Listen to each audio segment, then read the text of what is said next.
The mass killing of Jews by Nazi Germany's Einsatzgruppen began in Poland in September 1939 and was opposed only by German army generals Johannes Blaskowitz and Georg Küchler. In some instances, the army itself assisted the SS Death's Head units during the Polish campaign, killing Jews under the thin pretext that they were enemy partisans operating behind German lines. This tactic would later be vastly expanded following the invasion of the Soviet Union on June 22, 1941, under the guiding maxim, "Where there is a Jew, there is a partisan. Where there is a partisan, there is a Jew."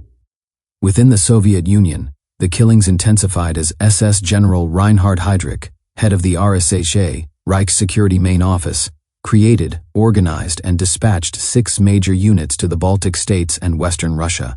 These units were attached to the German army and tasked specifically with eliminating what Heydrich labeled hostile elements, above all, Jews.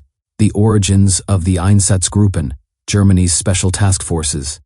These so-called Einsatzgruppen were led in the field by young, highly motivated, and well-educated officers, many of whom were lawyers in civilian life. Their ranks were drawn from Heydrich's Sicherheitsdienst, SD, the General SS, the Nazi Party's stormtroopers, SA, the regular state police, and later combat formations of the Waffen-SS, including the Death's Head and Viking divisions. For decades after the war, German veterans organizations falsely insisted that the Waffen-SS had no involvement in atrocities committed by their organizational counterparts in the Einsatzgruppen.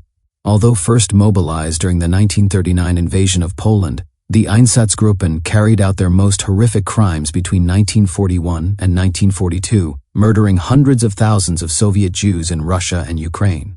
Working in close coordination with local police forces and non-Jewish civilian populations, the German order police became a central driving force behind the Nazi final solution in Europe, even before the establishment of the infamous extermination camps. It wasn't only Jews. The killings extended far beyond Jewish communities. With frequent assistance from local collaborators, the Einsatzgruppen also murdered Roma, homosexuals, and Communist Party officials. Entire populations of occupied towns were rounded up, marched to execution sites, shot, and dumped into mass graves. As these methods proved time-consuming, costly, and psychologically taxing, the perpetrators soon turned to gas vans, sealed trucks that redirected engine exhaust into the cargo compartment, killing victims while they were transported between locations. Initially organized by Heydrich into 6 units, the Einsatzgruppen eventually grew to include roughly 20,000 men and women. Each unit was fully self-contained and mobile, comprising Waffen-SS troops, motorcycle units, administrators, SD officers, criminal and state police, auxiliary forces, clerks, female secretaries, interpreters, and communications personnel. Himmler and Heydrich. At a time when much of the German army in June 1941 remained only partially mechanized, Reichsfuhrer SS Heinrich Himmler ensured that each killing unit was equipped with approximately 180 trucks and heavily armed personnel. Acting on verbal orders from Adolf Hitler and written directives from Hermann Göring, in July 1941, Himmler and Heydrich planned not only the destruction of European Jewry, but also the eventual extermination of 25 to 30 million Slavs, clearing the land as far east as the Ural Mountains for German colonization. During the initial months of the invasion, SS units often encouraged local populations to murder their own Jewish neighbors in supposedly spontaneous pogroms, events the Germans carefully orchestrated and supported. The Einsatzgruppen thus initiated one of the most secretive operations of World War II, the systematic annihilation of the Jews. To inflame local hatred further, German forces opened Soviet prisons and displayed the corpses left behind by retreating Red Army commissars, falsely blaming Jews for these atrocities. Even while promoting and participating in the violence, many SS men approached their tasks with unease. One later recalled, "We kept asking ourselves, what will happen if we lose the war and have to answer for this? If Hitler ordered me to shoot my mother?" This concern reflected exactly what General Blaskowitz had warned about in 1939. The moral corrosion spreading through the SS as a result of mass murder. Himmler could boast, "If Hitler told me to shoot my mother, I would do it and be proud of his trust, as long as he was not the one pulling the trigger." By all accounts, Himmler, like Heydrich and Adolf Eichmann, was a bureaucratic murderer who delegated the actual killing to others. According to one account, Himmler became physically ill and vomited after witnessing an Einsatzgruppen execution. Meanwhile, commanders broke down mentally, shooters turned to alcohol, and many were removed from duty. On September 15, 1941, police assembled 12,000 people into columns and marched them toward an airfield. Children and the elderly were transported by truck. Upon arrival, the victims were led to open pits and gunned down. The massacre lasted all day.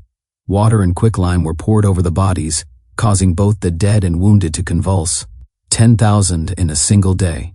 On September 22, 1941, another 10,000 people were murdered in a single operation.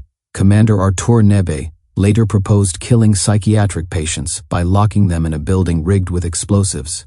The plan backfired when body parts and concrete fragments rained down on the executioners, forcing them to retrieve the remains to conceal the crime. Nebe also pioneered the use of mobile gas vans, not to spare victims, but to reduce the psychological strain on the killers. When bottled carbon monoxide proved too costly, engine exhaust became the preferred method, paving the way for stationary gas chambers by mid-1942. Although gas chambers have become the most infamous symbol of the Holocaust, shootings accounted for the majority of deaths, especially among Jews and Slavs. The Einsatzgruppen obeyed their orders, with little fear of punishment, convinced they acted under Hitler's authority, and therefore embodied judge, jury, and executioner. The Wehrmacht, when not directly involved, largely turned away. One commander, Friedrich Jeckeln, developed the packing method, stacking victims atop earlier corpses and shooting them in the back of the head, most notoriously at Babi Yar. On January 20, 1942, Heydrich and Eichmann convened the Wannsee Conference, formalizing mass deportation by rail and industrial extermination in gas chambers. The process accelerated after Heydrich's assassination later that year, from Auschwitz to Treblinka. Auschwitz-Birkenau was followed by Belzec, Sobibor, Treblinka, Chelmno, and Majdanek. Zyklon B was used primarily at Auschwitz, while other camps relied on carbon monoxide exhaust. Himmler observed a Zyklon B gassing at Auschwitz in July 1942 and reportedly watched in silence. Despite Germany's defeat at Stalingrad halting eastern expansion, the killing continued. The Einsatzgruppen were eventually dissolved, but only to conceal evidence. After the war, 24 Einsatzgruppen leaders were tried at Nuremberg. Despite overwhelming evidence, only 4 were executed. Many perpetrators escaped justice entirely. Artur Nebe himself later wrote, "I've spent my life hunting criminals, and now I've become one myself."